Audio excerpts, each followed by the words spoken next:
Growing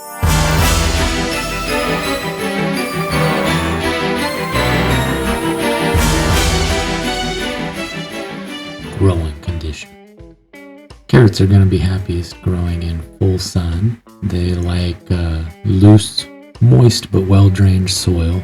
Your soil pH should be between about 6 to 6.5. If you're fertilizing, carrots are not a big fan of high nitrogen levels. You might use like a 5-10-10 NPK fertilizer, the 5 being your nitrogen. Carrots like consistent watering. You don't want to water real heavily and then let it dry out. You just want like a nice slow drip system is ideal. You just want to keep that soil soft, moist, easy for those roots to grow. Carrots don't really particularly care for clay and compacted soil. You certainly, if you rototill or something, a freshly tilled bed would be a great spot to start carrots.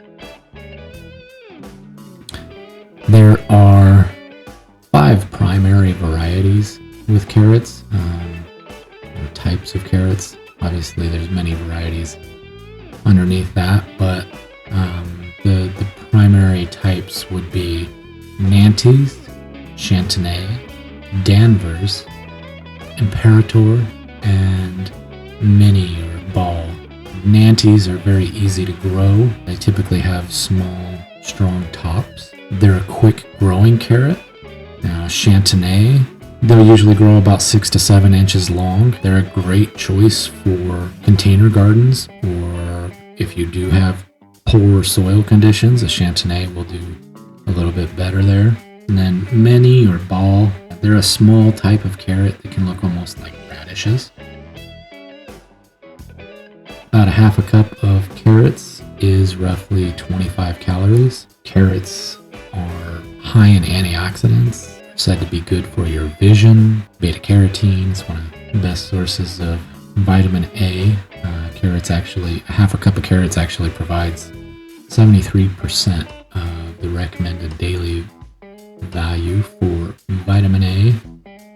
Now, harvest is pretty simple with carrots. When you start to see that top shoulder of the carrot pushing up out of the dirt, kind of know you're getting close. You can kind of dig around a little beside it to see how far it goes if need be. You want to harvest before that top starts getting woody, but obviously you want to let it grow to full size.